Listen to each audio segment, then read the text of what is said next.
we've got BB for free. That's what I'm calling this episode today. We're going to get a small dose of Brian Becker. I always enjoy Brian Becker.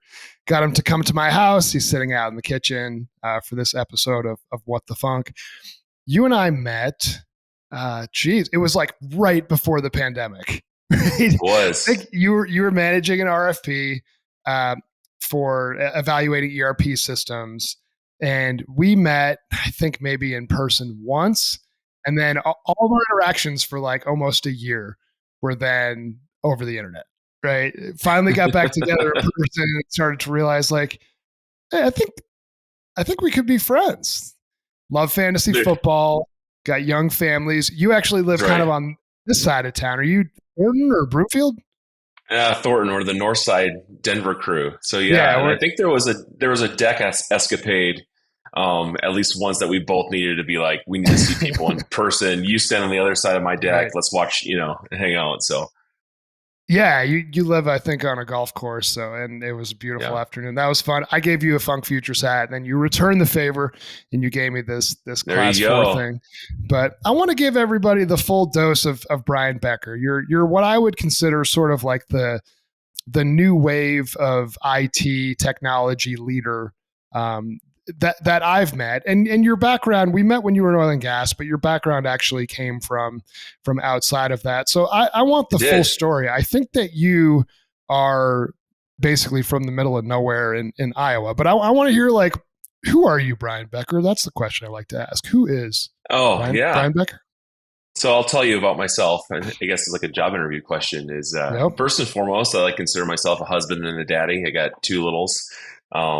And they mean a lot to me, basically everything. And most of my life is revolved around scheduling around a 6-year-old and a 3-year-old terrorist. She's nuts because she's a lot of fun, and just balancing, trying to kick my own business off and then taking care of my babies. So a lot of fun and trying to raise them up right. But ultimately is like in my professional career, my side is like what I want to do is I want to drive value and work with great humans on interesting projects that satiate my curiosity and my utter need to learn, right?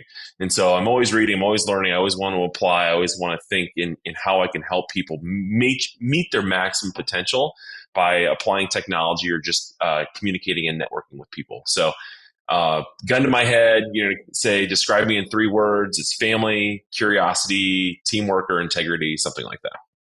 And technology. I do owe you a thank you as well. I do owe you a thank you as well. I'm not even sure I've done this in person, but I owe it to you publicly. We sat down at La Loma to have lunch, and I was trying to get in your head about maybe buying some NFTs. And you shot that down so hard that it prevented me from buying one, which is a good thing because I was going to spend like $1,200 on something that's worth maybe 15 cents today, if that. But you're like, dude, it's just a link. It's just a link to a server. If that's what you're looking for, I can give you that for a lot less than $1,200. Thanks for doing that. Yeah, it's just a link to a JPEG that I can copy and replicate without any, remediation. So yeah, it's my history, and I pride myself a lot. Is like I like to think independently on how this crypto stuff or how this latest and greatest technology can be used, and I'm not afraid to shoot stuff down. I think I've saved people hundreds of thousands of dollars.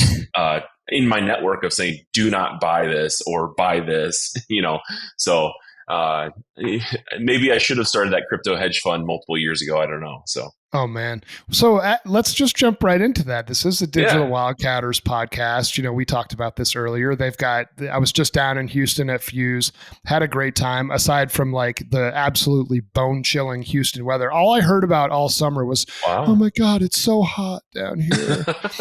And then I show up and it was windy and cold, right? It led into Halloween. It definitely felt like fall, but had a great time at Fuse, got to see some people that I really like to see.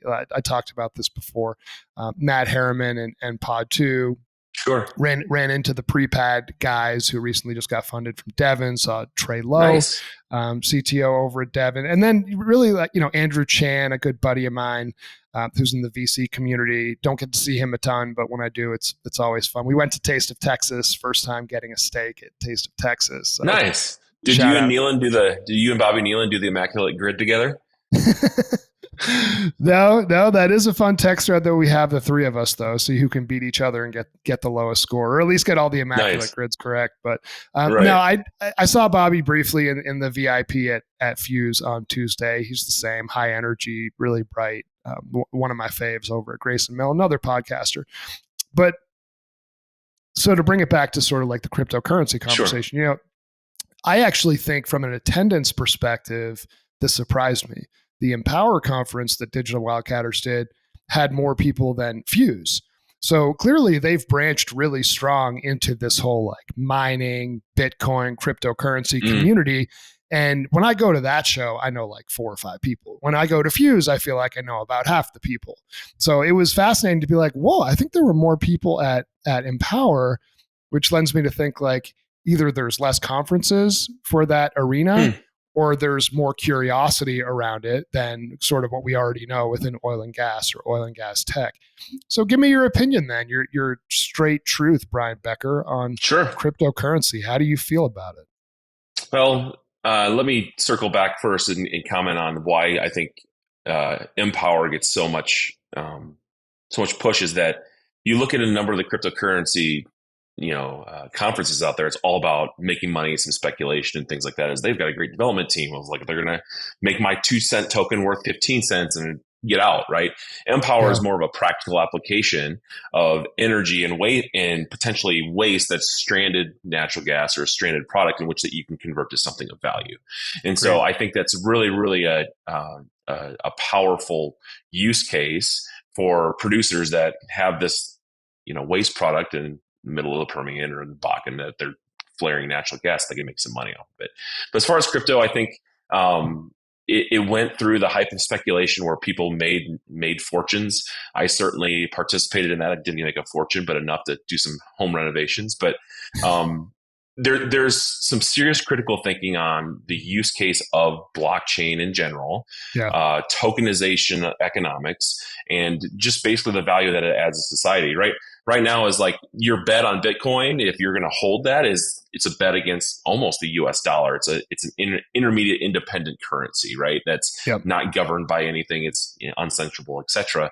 But you're really seeing the United States government just really crack down on it. We can see with the FTX and Sam Bankman-Fried, and then you have the meltdown of a very big exchange overseas right now that there's hype with fraud. So you really have to be cognizant on the use case and really be a believer and to weed through the political ramifications, the risks there to be able to make an investment or just really buy into that ecosystem and develop product on Ethereum or really believe that Ripple is going to be the cross governmental method for settlements, etc. So a lot of critical thinking that you need to do and pay attention to what the big players are doing because they're not going to let this go lightly.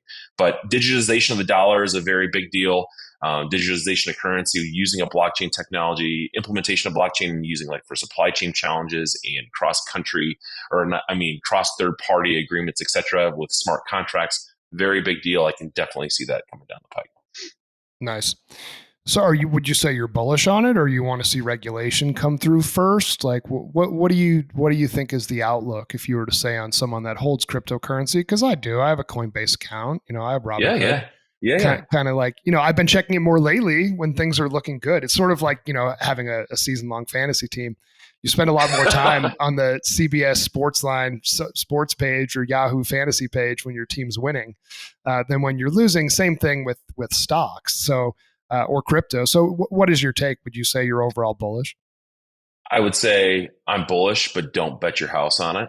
I would say if you are me and I'm me, the best way of profiting on cryptocurrency is buying a little bit every single month and just don't even look at it. Wake up in 10 years. See where it's at. Yeah. Sure. I mean, and don't be surprised if it disappears, right? This is not financial advice, but what I would do is what I'm doing. I'm just telling you what I'm doing is every month I buy a little bit, not a ton, but enough to hopefully, win the lottery. It's like if you bought GameStop, if you buy GameStop stock right now, it says, you know what? In case this MOAS or whatever these apes are talking about blows up, I want to have a little piece of the pie, but I don't know if you believe in that, but what a wild time. What a wild time that was with with GameStop. One of my best friends from college, Dan Marcus, shout out Dan Marcus. He got a 1600 on his SATs. I don't know what, I think he goes to like 1800 now, okay. But he basically got like a perfect score. But they don't tell you, you took the SATs probably. I didn't know. I was in Iowa where the ACT shop. ACTs. Okay. So in the Northeast, I took the ACTs too, because you either needed the SATs and SAT2s for most colleges, or SAT and ACT. So very different types of tests. But on the SATs, that was sort of like the standardized test in the Northeast. And I got to Brandeis as a freshman, and Dan Marcus was on my hall, and people started the whisper started going around like, "Hey man, this guy got a 1600. This guy got a perfect score." I'm like, oh, I got to go talk to this guy. So I chatted it up with him, and he said, "Yeah, indeed, he got a 1600." A fairly funny story. So he went to high school in New Jersey, and there's a lot of funny stories about this kid. Not just related to SATs, but he did really well. I think when he was in 6th grade, he got a 1340 on his SATs. Okay. So like, oh my gosh, level. That's incredible. Yeah. And then his sophomore year, he took the PSATs. As sophomores, they have you take the pre-SATs just to sort of give you a sense of what it looks like, give you some reps. And I think he got like a 1580 or 1590. Oh wow. So his guidance counselor's like, dude, you should just take the SATs like this year, because then you have it, right? You have your score. It doesn't need to hang over your head for next year. Take it as a senior. You've got your score, right? Mm-hmm. He's like, fine. And he got a 1590. And they're like, dang, great job. You got a 1590. You should really go for a 1600. He's like, no, I'm good. I'm good with the 1590. You said if I just took it now, it's good. So they made a rule at that point that it was a requirement for all juniors then to take the SATs. So he's like, okay, great. They're like, you basically, we're not going to let you graduate for this. So he's like, all right, fine. So as a junior, you got a 1600. And for all the kids in the country that got a 1600, I think he said there was like 30 other kids. They invite you to the White House. Okay. And like you meet the president and all this. It's there's just not a lot of kids that get it. Right. So he went to the White House, and they actually tell you, because you can get up to 5 or 6 wrong and still get a 1600. Sure. And they tell you which ones you get wrong. Right. So he got, he got one wrong. And I think he stewed on it for a little while. Oh my gosh. It'd just be infuriating, right, for him. Yeah, he's just like, he's like, really? I thought I got a different one wrong, maybe. But just like a human calculator, right? Really, really sharp. Well, He was telling me in late 2020, he's like, there's this GameStop thing going on. He's an accountant, and he's obviously good with numbers. It's like, I don't know why, but like I'm just getting a lot of like signs about this GameStop thing, and you should try to invest in it. So I asked my financial advisor. He's like, I don't see any reason why this logically would go up, but like if you're interested in it, maybe just like buy some in like a Robinhood account or something like that. I can't give you financial advice to move forward with it. Anyways, Dan Marcus figured out how to kind of work the system, and he made about $2 million off of GameStop. Oh my gosh. In that crazy short period of time. Unreal. I was just a little bit late to it, but I remember him sending me his like statements. He's like, man, I just made $100,000 yesterday. I'm like, wow, that sounds pretty nice. Yeah. Good for you. Yeah. The movie is just pretty incredible. I haven't seen the movie yet, but like, that's my favorite part about like competition and rivalry and using data to get an advantage, is that even just in that scenario, is like people found out a way and they banded together. It's the truth is stranger than fiction. It's just like, it's an incredible story that we'll probably tell our kids sometime about, there's like all these guys banded together. They found something and they outwitted Wall Street with all their quants that don't speak English or whatever, from Moneyball or not Moneyball, from the movie about the housing shortage, The Big Short. So Big Short. It's crazy. Yeah. But just a crazy time that was. I mean, and then I do want to see that movie that came out, Pete Davidson and I guess Seth Rogen. It captures a period of time. And I do remember at the time talking to some people, I'm like, they're going to make a movie about this. Like, this is just way too insane. No-brainer. And Robinhood got shut down in the afternoon. There's all these conspiracy theories, right? The hedge fund guys are in on it. But just completely insane. But also it shows like the democratization of information, right? Because that started on Reddit and people can do their own analysis and share their analysis, it created a bit of a transfer of wealth in ways that really weren't available before, because this was a little bit more of a black box, right? How do you share that level of information? Which to me is super fascinating. But what a time. I mean, coming up on 2 years ago. Plus, I feel like everybody felt like they were a day trader at that point, right? Because we're at home so much more, and stocks were just going crazy in general. So everyone's like, yeah, I guess now I'm a professional day trader. Yeah, when everything's going up. Yeah, the Barstool guys, Davey Day Trader was doing a live YouTube stream. It was like, we're betting on Amazon. And he'd just be cussing and ringing bells. And like, what else are you going to do? You know, you can only watch so much Netflix, and people have money from government, whatever, or they're not having to go out to eat at Drive every day, right? So, it's just, it's, I don't know how we're going to recap. I've been thinking about this. It's like, how am I going to explain to my kids? It's like, yeah, you were born during COVID and all this stuff. And we'll talk about, I mean, how did we work and how did it change and rapidly accelerate, you know, the hybrid work from home and just the way that people want to work now. It's just, it's a insane part of our lives the last couple of years. Completely. I think that the scars are still too fresh to give a full autopsy on it, but I think we'll probably get there in the next few years. I am curious for you, right? I think at the time you were running an IT group in oil and gas, and in oil and gas, as you know, everything's traditionally in person, right? For sure. And then all of a sudden you get hit with this COVID thing. You're managing an IT group. What happened? Are you just like, okay, well, now we're all going to work remote? Or did you feel like you came back to the office a little bit sooner? Like, just generally speaking, being an IT leader at an oil and gas company at that time, what was it like? Oh, man. So not only was I leading an oil and gas company at the time, we were also in the middle of a transformational integration and acquisition. Natural gas prices and oil prices were super volatile.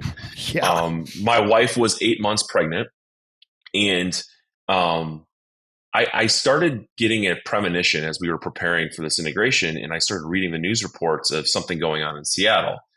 And I was like, okay, I called my brother-in-law who was in New York at the time, and he was running an orthopedic fellowship out there for sports medicine. And he's like, hey, man, I'm keeping an eye on this, but they're converting our beds into a ward for COVID. So I immediately called my firewall providers and my managed service provider and been like, we have to prepare for everyone to be working from home remotely. So we were ahead of the game a little bit because we at the time were very much an in-person shop for oil and gas. And then COVID happened and we were already prepped and ready to go. So we were already fully cloud or close to fully cloud that we were able to do the remote access. So it didn't really bother us too much, just some rapid training on Microsoft Teams, but it really affected the integration in all that whole the whole transaction. It changed because we had to do a full transformation of the entire software stack remotely from COVID with all these people that may not have been working from home, or it was a very busy time. And as you know, it was like doing an in-person conversion from a very large independent for a transformational change it was hard to find the right people. We couldn't get them in the room and look at them and have lunch and learn those, the secret. Hey, have you thought about this? Hey, this is where it might trip you up. And it was just a very unique time. Yeah, no, that's fascinating for me. And I've asked a lot of different IT leaders how it was handled. Like, for example, Continental Resources, IT just kept coming into the office. Like, that was part of what the CEO was like, hey, this is something that we need to do. Oklahoma wasn't quite as firm on shutdown. So most of the people at that company kept coming in. I think same thing with Hillcorp and a few others. There's some stories about that. And then you look at like Devon, and I think things fundamentally really started to shift. I think they were sort of already doing like a day a week at home. And not only has that stuck, now they're doing a little bit more remote than they were previously. So much accelerated in a short period of time. And I think where companies did have opinions or preferences for remote or in-person work, everyone sort of started to dig in a little bit harder. prior to getting in the oil and gas industry, you were at, I think, Kroenke. You were in the sports industry, sports, right? So what was that like? That feels like a dream, right? Like I remember, this is my podcast, so of course I got to make it about me. But so I'm a junior in college, and I was in just outside of Boston. So I started looking at all these internships and jobs, and I'm like, man, none of these sound any good except for one, and that was giving tours of Fenway Park. Right. Huge Red Sox fan, diehard. Yeah. And I applied and I didn't hear anything back. And I reached back out again. They're like, we're really sorry. We've had thousands of applications for 3 spots. And this job pays $10.50 an hour. Like, I'm like, I still want it. I'll do it for free, Yeah. But to me, it's sort of like if you get that chance to work in the sports industry, you're a little more excited about it. At least guys like you and I are. We're big sports fans. So what was that like? And does that level of excitement start to fade when it actually becomes your like day-to-day life? Talk about what it's like working for a sports company. So to be a little bit more clear on, yes, I worked for Stan Kroenke's, basically his business arm, Kroenke Sports and Entertainment. And they are a conglomerate of not only just sports teams, the Nuggets, the Avalanche, the Colorado Rapids, the Mammoth lacrosse team. They also have radio stations, television stations, vineyards. Wow. They run those drones that fly over college football games and NFL games called, I can't remember it off the top of my head, Skycam. And among magazines, all sorts of things. So I wasn't doing just sports every day, but I went to the arena to go to work, which was just surreal. Like I could hear from my office, like Pink do a sound check and all these other bands do sound checks and things like that. It's a crazy perk of the job. But I'll never forget my second or third year, I was running information security. And it was the first night of the Nuggets game, and there's an enormous power outage within the arena. Within like the first quarter, they had to pause the game. And I immediately was like, okay, is someone inside our arena? And so I have to go there and help manage that risk. So it makes you look at it from a different light. But cool. But it's also kind of fun. Is like, hey, we're going to go to the playoffs. There's going to be the risks that we have to help take care of is we can't have a disruption in broadcast. So we have to partner with the NBA and make sure that our information security is there. So yes, it makes you think a little bit differently. Does the light fade at all? Not really, because it's just a unique organization. Is that your job is to enable teams to entertain people, and eyeballs and eardrums are your main method of adding value, so they can sell ads and sell tickets and things like that. So ultimately, I wanted to transition out of that role because like a big thing for me is like I grew up on a farm is like I want to add value in something that that I find super duper meaningful in the world. Not that I don't want to discount like sports and things like that. It's always been a passion of mine of competition, but I felt that as like, what, I need to do something in my life that I feel that I can add, move the ball a little bit better for my people, my friends around me that has a little bit more value.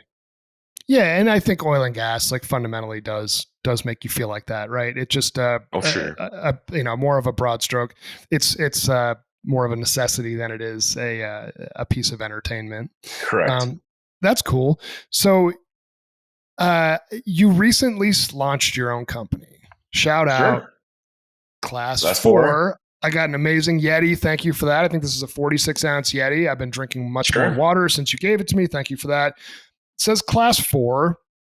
Looks like there's some sort of representation of the mountains, maybe some rapids, right? I know that you're going out on the rivers and doing all that. And it says IT, cyber, and data. So what does this mean? Sure. What is congratulations on launching your own thing. I've been doing my own thing now for about 3 years. Lots of ups and downs. I appreciate you coming and picking my brain. It reminds me a little bit of when I was starting out, where you feel like you're sort of eating an elephant, and how do you do that one bite at a time? But you definitely cracked the code on the logo. I love this. But Class 4, IT, cyber, data. What do you guys do? So what we try to do is to be basically your guide. Nice water drink there, a little branding. I appreciate that. Yeah, you're welcome. We try to supply the market, oil and gas companies, with unique expertise as being your guide through getting through what I like to call your technology rapids. And the way that I came up with Class 4 is that I was out rafting with a good friend of mine, Ted Runkle. He's like the master of the upper Colorado or the Arkansas River down in Salida. And we came across this rapid called Sidell Suckhole. And yeah, he's like, all right, this is a class 4 rapid. We got to get ready to go over this. I was like, well, how many classes are there? Well, depending on the international whitewaters, 5 or 6. 5 though is extreme. You don't want to go down this without risking death. There's uncharted turns. Where class 4 is, you can navigate it with there's some rapids. It can be difficult, but you can navigate that with an expert. And I'm like, huh. And this is about the time I'm trying to think about like, what's my name of my company? What do I want to do? And I was like, class 4, looked at the domain name. It's there. I was like, we're going to call it this. So ultimately I call this as like, we're going to help you navigate technology rapids, which are headwinds, challenges, business challenges, transformations, evolutions, big projects, or compliance issues, and get through those with certainty, with confidence, using best practices, and having somebody that's actually done a lot of the work on the IT, cyber, and data side. I have a deep, kind of a unique experience and skill set in which that I've built programs from IT and cyber. I've dealt with a number of consulting problems with regulatory. I've been on the other side from a consultant and assessor side. And so I want to be able to use that to help advise my clients on getting through major challenges, enabling the business with IT and data, and just generally making their lives better by utilizing technology and implementing a digital footprint or digital thought process. So, all right, that's a lot, right? And it's a lot. I'd like to simplify that a little bit. Sure. Is your offering catered toward any specific industry, or do you see this as like a generic IT technology challenge that really is across all verticals? So specifically, I'm initially going out and focusing with upstream oil and gas companies. I think I've had some very good success with that in my previous role, and just talking with current client that I have, and then as well as the challenges and changes that they're doing now with Industry 4.0 and taking IT digital technologies, converting that to actually adding value rather than just showing stuff on a dashboard or a screen.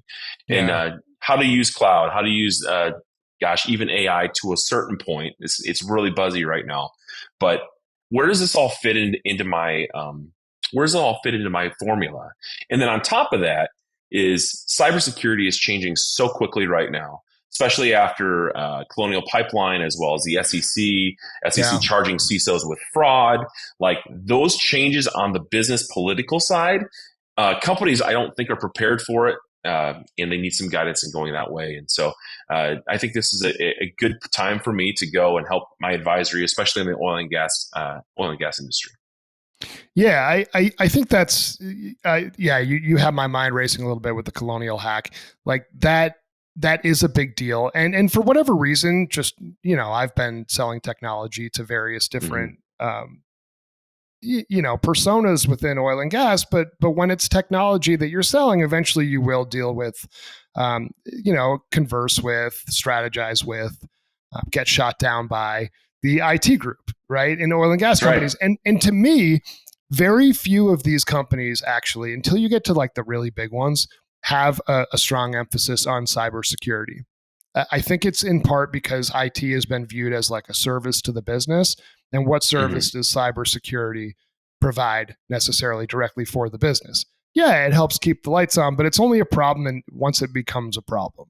So I think what you're doing makes a ton of sense. I could actually see this working in a couple different ways, at least on the cyber side. For one, bigger companies that want somebody who has like advisory consulting level expertise to sort of help them with the playbook. And then on the smaller oil and gas operator side to literally execute the playbook, right? Because if they only have one or two IT people and they're primarily in a support or service capacity, how are they going to execute those strategies? So I think it logically makes a ton of sense for me to go back a little bit because I'm a consultant, right? Fundamentally with Funk Futures, and also really kind of have made my pitch to upstream oil and gas. I do think it'll be interesting for you as you start getting demand from other industries, because we've started to see that a little bit now too, right? You develop a network of people And if you do good work, then maybe it's a VC, right? Or an investor or an executive that moves industries and says, well, this person might not have the subject matter expertise, but they're really good at this, right? They're really good at implementing a CRM or managing your pipeline or doing lead generation or helping sort of map out a strategic sales process. That stuff goes beyond any industry. So I think it'll be interesting, at least for me, to watch with you how your business may diversify in terms of industries just based on the demand that you get. So something I definitely want to keep an eye on. I'm personally surprised that Class 4 was available. It feels like with all, especially in like a place out here with nature, like something like that would not be Funk Futures, whatever. Why did I pick that? Because I like the way that it sounds. And because of the recruiting around, people are like, oh, so you trade like futures? I'm like, absolutely not. I have nothing of the sort, no finance background at all. But I like the fact that it's FU, right? It kind of looks clean in that regard. Maybe some subtle meaning there, right? There you go. But also, Fufu, it was available, like you said, and like the future for candidates, right? Because we do recruiting, I want to make the future brighter for the companies hiring than the people going into those positions. So I like the name. I think it's cool. On the data side of things, is that more like analytics, like reporting, data integration? What is that? Because data is such a broad subject, Brian. Like, what does that mean to you? So first of all, I want to let this out is part of data is like, I hate the word digital transformation. That means you're basically have an antiquated process that you're not thinking about technology, right? So sure. I like to use digital native or digital evolution, in which that you are taking your data, which is in essence a physical manifestation or physical representation of the work that your people are doing and that what your assets are performing, and turning that into intelligence, right? A lot of people will have that and be like, yeah, here's our data. We're going to look at a report. But how do we level up our data and add layers and turn it into intelligence, actionable intelligence in a secure, accurate way? This goes all the way from data governance. This goes to the data science side and just basically making data available through cloud infrastructure or on-premise infrastructure. What's our strategy around how we're going to utilize our data to enhance our business?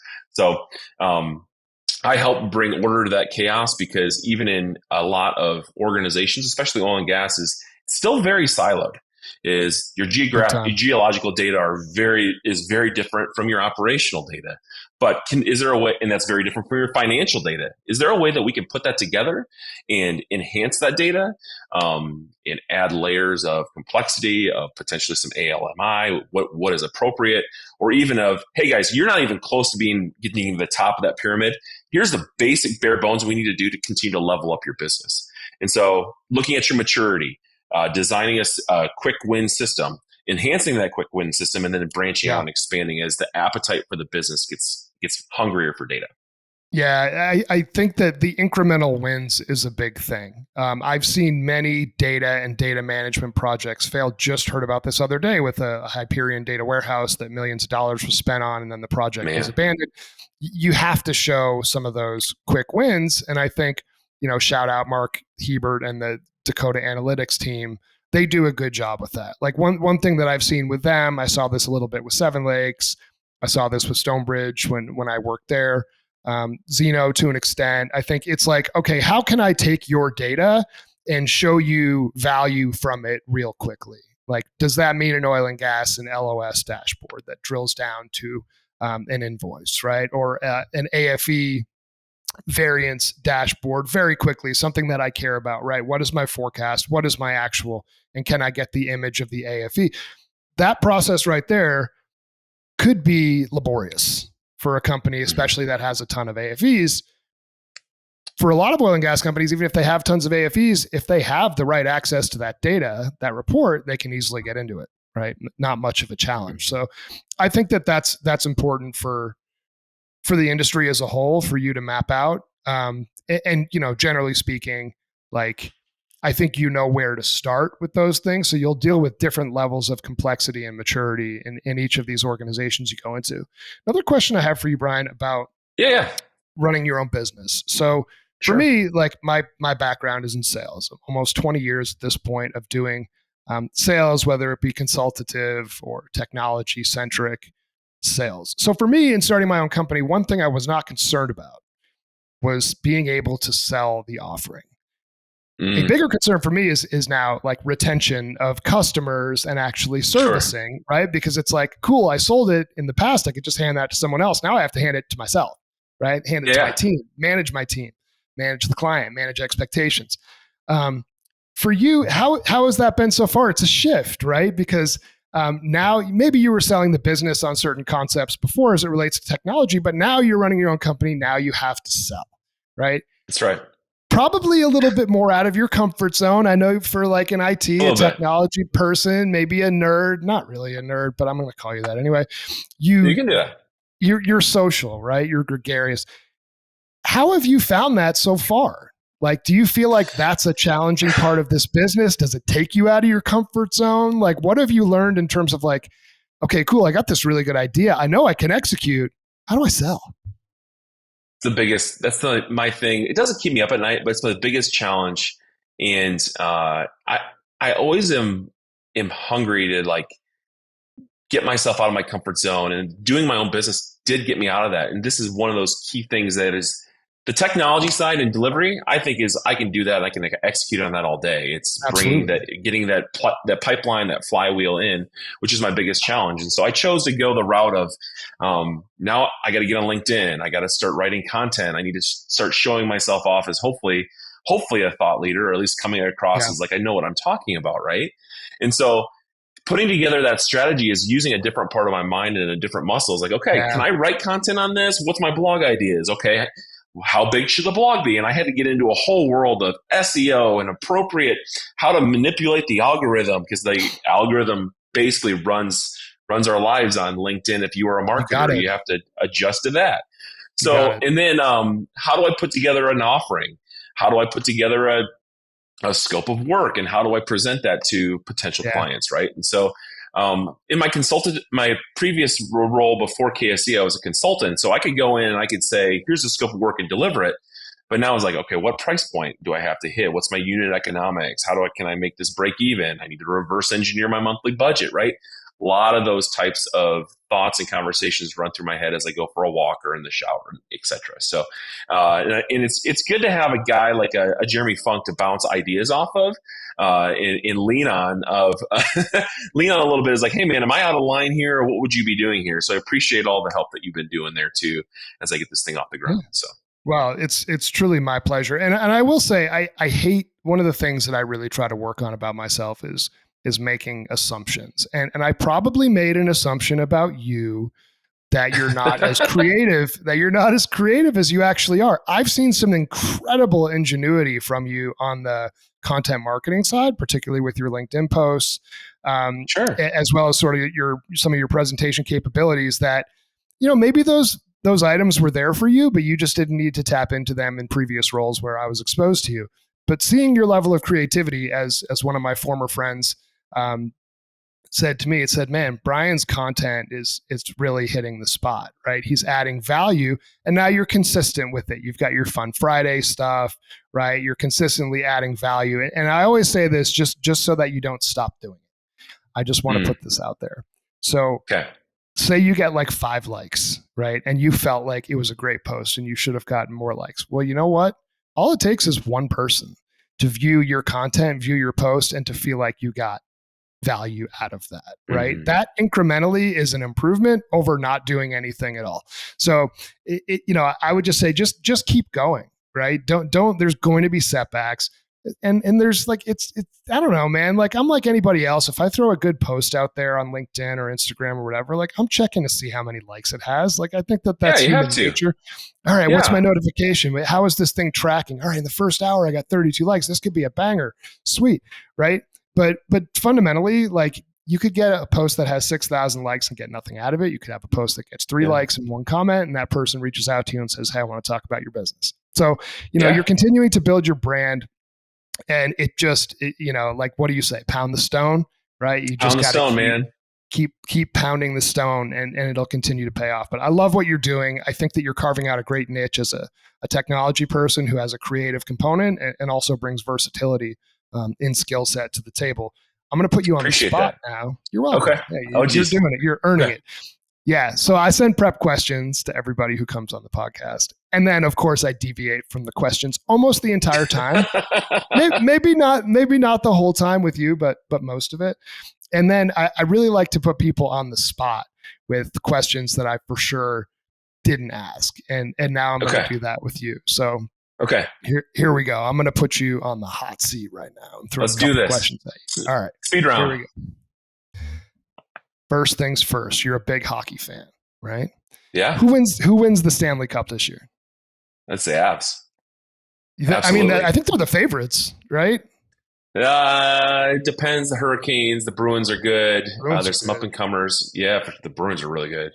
But the Avs, I think what hurt them last year is they didn't get any rest. They went from Stanley Cup and partying really hard to they didn't get their normal training in the off season. This year, their legs are young. They're hungry. They made some great acquisitions to Johansson. The second line's looking better. The PK is incredible. Power play and offense still needs a little bit of work, but it's still early. So really excited for the Avs. I love watching them. Love talking hockey, even though I'm not as good as Mark Guevara is and our neighbors to the north. But it's to me, it's like art on ice. As much as I like baseball, it's an individualistic game that's played as a team. Like hockey, you have to do tape to tape. You have to move the puck. You have to be in the right spots. And there's a lot of luck involved in which that you have to work. Those teams that consistently keep their legs moving and create chances. It's just the more chances you have, the better chance for you to score. And that's what I try to do in my business too, is work, get on the ground, pound the stone, stay consistent. Love the Avs. So. Yeah, and eventually get more shots on goal, right? That's right. Plus, with hockey too, my daughters, 13 and 11 now, they love going to hockey games because I think there's just no bad seat. We've sat in literally the last row in the 336 section, and we've sat pretty close to the glass. And no matter what, it's just awesome to watch hockey live. And Denver's got a great atmosphere for it. They do. One. I want your prediction for WTI and natural gas prices a year from today. Oh man.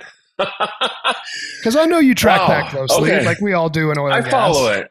So I love, one of the things that I love is geopolitics. And outside of reading about technology, I like reading the new oil or the end of the world is just the beginning, and listen to some podcasts on people that are involved on how something over here in this part of the world trickles down and affects economics in the other part of the world.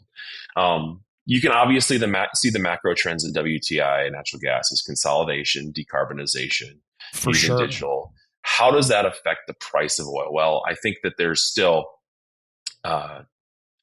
there's so many variables, from China's demographics in the debt bomb that they have there, to the Middle East that they have going on, to the whole Russia-Ukraine thing. Did Vladimir Putin have a heart attack last week? There's so much variable going on, but the word that I think, especially the focus on consolidation and the reduced production and lack of inventory, you're seeing all these people buy people up for inventory, is I think it's up, unfortunately. That's just me, and my thought is I think if I would be a betting man, I think you have to wager on higher natural gas and oil prices over the next 12 to 24 months. Yeah, I would tend to agree, because demand isn't going down. We've seen that. I think that the emphasis on cleaner production could create more costs associated with it. That cost has to get passed to somebody. That's probably going to be the consumer. Another question. What about the sensitivity of shareholder returns for our shale producers? Right, is that they don't want to drill too much. They think there's sensitivity from their investors. Is hey, we want to get some money back out of this. I think that's got to play a price too. I mean, that was a lesson that the industry learned pretty hard. Going back almost exactly 9 years ago. That it was kind of around Thanksgiving, there was blood in the oil patch, Mm-hmm. And I think that's when things really shifted from just drill, baby, drill to drill while also being profitable, please. Free cash flow. Thank you very much. And that's sort of just been the way things have continued. For the most part, I'd say maybe the Permian's an exception, but now we're seeing a ton of consolidation out there as well. Mm-hmm. Also, curious from your perspective on cloud. What is your favorite cloud platform and why? The favorite cloud platform and why? So just any product, like SaaS product? No, I mean, I think AWS or Azure, Google Cloud. Like, where do you tend to go, and what is the reason for that? If you were to make a recommendation. Sure. In my consulting practice, the answer is always it depends. But for me personally, he's such a consultant now. That's right. It depends on what you're trying to do. But like for me, as like I consider myself a little bit of a builder. I want to not be pigeonholed or stuck in a system. Be a little bit more flexible. And to me, like AWS seems like they have the most puzzle pieces that you can put together for cloud to create products, to have rapid storage, to do DR, and that's what we built. A previous platform on that we worked on for years. But like point products like Jasper has been really, really helpful. It's an AI wrapper for ChatGPT. I utilize like not OpenTable, but Airtable in my day-to-day work. Sure. That it's just like a low code database, right? So like SaaS platforms, I think are extremely powerful and needs to be part of every tool belt. But like, there's a big push also, and I've had a couple debates on this on LinkedIn on we should be going back on prem for economic reasons. And so it really, really depends. I'm a big AWS guy. I know that there's other industry leaders in the oil and gas space. Vital Energy, for one, is big investors in oil and gas. For sure. So like I've been, and in full disclosure, like I've been on panels for AWS talking about the work that I've done in a previous role. So Azure is great for those lifting and shifting. There's a lot of brownfield, but AWS to me is like if you're going to build and really take advantage of that digital transformation. Digital evolution. AWS is the place to be. Nice. Yeah, before I started Funk Futures, I was in an interview process with AWS, and I found it really, really fascinating. It's just such a different model than what I've dealt with on the software sales side. Even just the way that people are compensated there, but I could see some of the energy associated with it, even for a massive kind of market leader. The way that they had a level of excitement. It was pretty impressive. Like, I think Amazon is definitely a model company in terms of how, not only how powerful they are, but how they sort of manage and distribute that power and wealth throughout the organization was really fascinating. I just have my heart on doing something entrepreneurial, which obviously you do too, and definitely wish you the best of luck with all of that. Brian, where can people find you? Whether it be online or your website, like where can people learn more about you and Class 4? Yeah, so Class 4 is classiv.com, Becker at classiv.com. You can reach me there pretty easily. All my contact information is there. On Twitter, I'm _BeckerB, which, warning, you may get comments on baseball and umpiring and hockey and just unfiltered thoughts and things like that. Nice. And then I have a pretty big LinkedIn presence in which that I'm posting 2 or 3 times a week. This week has been a little rough because I've been trying to move and pack for vacation and things like that. So that's where you can find me. And then if you're in Denver, reach out to me. I'm super glad to meet up in person or at a cigar bar and just talk tech, shoot the shit, whatever. So love to make connections, especially in supporting our oil and gas industry as well as the technology companies here in town. Yeah, I would definitely recommend to any of the oil and gas companies or oil and gas IT leaders that are listening to this podcast, at a minimum, just sit down with Becker. You'll learn something. He has a fresh approach, works extremely hard, and has a lot of knowledge behind his consulting capability. So, Mr. Becker, I appreciate you. Thank you for coming to the crib. We got to go get some lunch, so we're going to do that. Yeah. That's good. I appreciate you, Jeremy. Thanks for everything that you're doing for the industry and being a great friend. So appreciate you. Thanks, guys.